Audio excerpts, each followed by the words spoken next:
Is Greta Thunberg right about climate change? Hello, and welcome to the Mark and Pete Show. Greta Thunberg has warned those in power that she will not be silenced when the world is on fire. Yes, well, she spoke recently at a Bristol event, and the crowds chanted, "Greta, Greta." Yes, she certainly got a lot of following. She has accused politicians and even the media of ignoring the climate emergency and sweeping their mess under the rug. But many people believe that actually Greta isn't actually completely right about climate change. In fact, a young German campaign, who's at the age of 19, Naomi Seibt from Munster, Germany, believes that actually she is the real climate realist. And we're going to talk about that in a little bit more detail. Well, as far as many people think that Greta Thunberg might be the spokesperson for all authority on climate change, some people believe that now they're digging deeper into what does she really represent, and are the things that she's saying actually scientifically correct? In fact, what is the real tip of the ice Thunberg? Is the world that much better with a little girl we know as Greta? There's much support in an open letter, and on climate change is a real go-getter. She speaks aloud in her lovely sweater against each carbon fuel jet setter. Politicians try ways to upset her, but her green feet they cannot fetter. Though the planet is getting hot or wetter, oh, is now the time just to forget her? Well, Clergyman Pete, is now the time to forget Greta Thunberg and actually what she's standing for? Is she right? Or maybe it's actually Naomi Seibt. Yes, mate. Well, yes, it's a clash of the titans here, or something like that. Anyway, yeah, it's interesting the response, I would say, to Naomi Seibt. She appeared at CPAC, the annual conservative gathering over in the United States of America, and because of that, your typical lefty, trendy, liberal types who tend, for whatever reason, to support the ideas put forward by Greta Thunberg, have put forward this idea through the mainstream media like The Guardian, and in fact the Daily Mail as well puts this forward, that she's been manipulated by right-wing activists.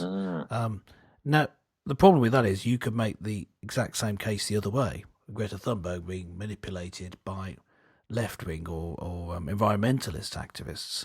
Indeed. And the corporate interests behind them. A corporate interest could be behind both. I'm not taking sides on that side of it. What I am taking sides of is what they say. Because Greta Thunberg is, although there's something in what she says. I mean, we do need to care about our environment, but her analysis of what's wrong with the environment is just off track, and certainly her prescription for how you solve it is very, very wide of the mark. I mean, just briefly, what I mean by that, so, as you'll know, Mark, but just to briefly say, the climate is changing. The globe is getting warmer. That's an undeniable fact. But her analysis of this is that somehow humans, by their activities, for example, burning fossil fuels to produce carbon dioxide, is causing it to accelerate. And there is really no clinching evidence for this. The evidence that's out there is at best neutral, but really the most obvious conclusion from what we see is that the climate change is part of a natural process. In which case, we can't do anything to stop it, the globe getting warmer. So It seems to me that Naomi Seibt is right on that crucial issue about what's causing climate change, and she has a great strapline. So of the two, I prefer what Naomi Seibt is saying. She, in fact, produces T-shirts with her little strapline or phrase on, which she says this: "I don't want you to panic. I want you to think." Which, Yes. brilliant way of looking at it. Well, indeed, and in fact, Naomi Seibt is certainly somebody who has been very vocal, effectively, as we could argue in some ways, the anti-Greta Thunberg. But here's the point: many people have said actually that what Naomi is saying is actually the real picture. Now, she has been called a young, fresh voice for free markets and climate realism, for questioning the scientific consensus on the climate crisis. And in fact, she's even called it just simply plain ridiculous.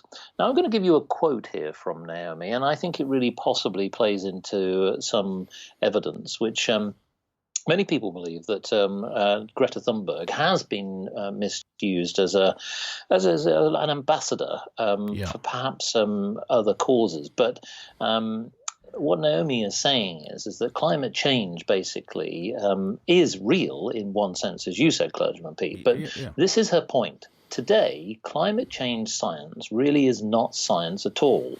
The goal of climate scientists is to shame humanity. Climate change alarmism, as its very core, is a despicably anti-human ideology, and we are told to look down at our achievements with guilt, with shame and disgust, and to not even take into account the many major benefits we have achieved using fossil fuels as our main energy source. Well, that's quite powerful. I mean, the point being is that we should be proud of what we've achieved, and the argument being is that it is true to say that if you jet around the world, there's going to be more fuel and emissions, and that will have a problem. Pollution is an issue. Climate change, as Clergyman Pete has talked about, is a different matter. The world is getting warmer, and really, even if we stopped all planes, cars, buses, and anything that is using any kind of carbon-based fuel, is it really going to make a difference? And many scientists who have said that actually the humans are really responsible for this haven't provided any real evidence, true evidence, to say that actually to the counter. So No, the I point agree. here is, and this is where I think we need to come back to the point, is this is the whole pretext of the basis of the show.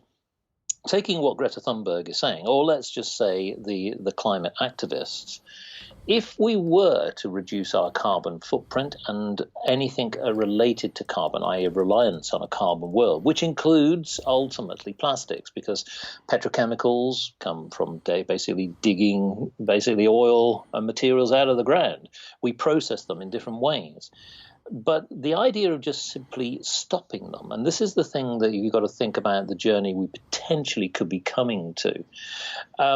By just simply stopping all fuel-based cars in the near future, and some people are predicting in the next 10 years, is that really going to achieve our end goal of seeing what they perceive as being, this cycle of global warming slowing down? Now, I think the answer is probably no, because even if we stopped it today, I don't think it's going to make any difference. But what I do agree with is the pollution side, because we have seen evidence that pollution on our streets affects people's health. It affects the environment. That's where it does make a difference. And also, I think that one of the things that we do have related to carbon in its broadest sense is waste. So when we think about the waste materials of vehicles, waste material of plastics, as how we then think we manage that.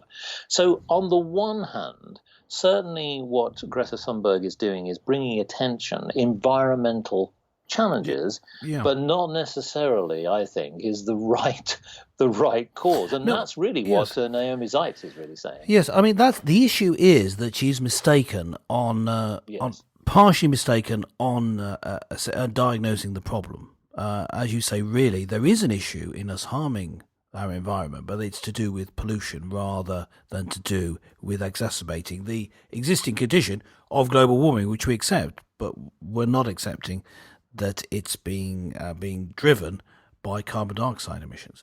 And what her main message is, now our episode here is questioning, is she right? And the main point that she's making is that we're in a crisis. Now, in order to say that she's in a crisis, she's saying that we're in a crisis. She's saying that the science supports the view that the global temperature will increase by such a large amount that at in 12 years' time it'll reach a tipping point, and at that point, there's nothing to be done. It's going to get exaggerated. It's going to get hotter and hotter and hotter, and increasing at an increasing rate.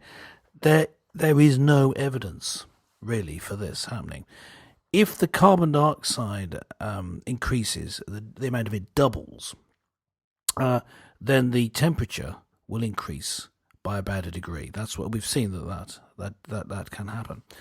Now, the reason for not believing that it's driving it is that it's the actual timing of it, according to the graphs showing this by all the scientists, including the one Greta's actually quoting or at least referring to, is that the carbon dioxide increase happens after the warming. So the cause and effect isn't there. But even so, even if you accepted that, it's a tiny amount, so it's not a crisis.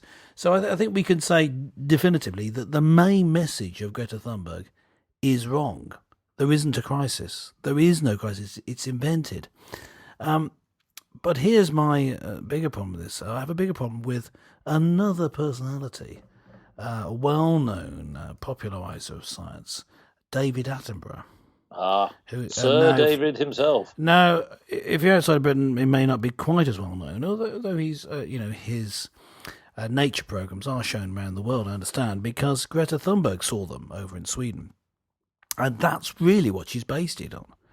And here's the weird thing about this. He's been taken in by the same sort of pseudoscience, politically driven pseudoscience that Greta Thunberg has, but she was convinced by his programs which use emotive content. There is, for example, use of little polar bear puppies in BBC's Frozen Planet program, showing them and saying how it's just terrible that this is the last we're going to see of this because of global warming, and you've got to do something about it, etc. But in fact, the polar bears shown were in a zoo. Right. Now, I would argue that means that that's a lie. However, here's an article from The Guardian talking about this use of it in the Frozen Planet. It said, it says that that artistic license has been taken with these things.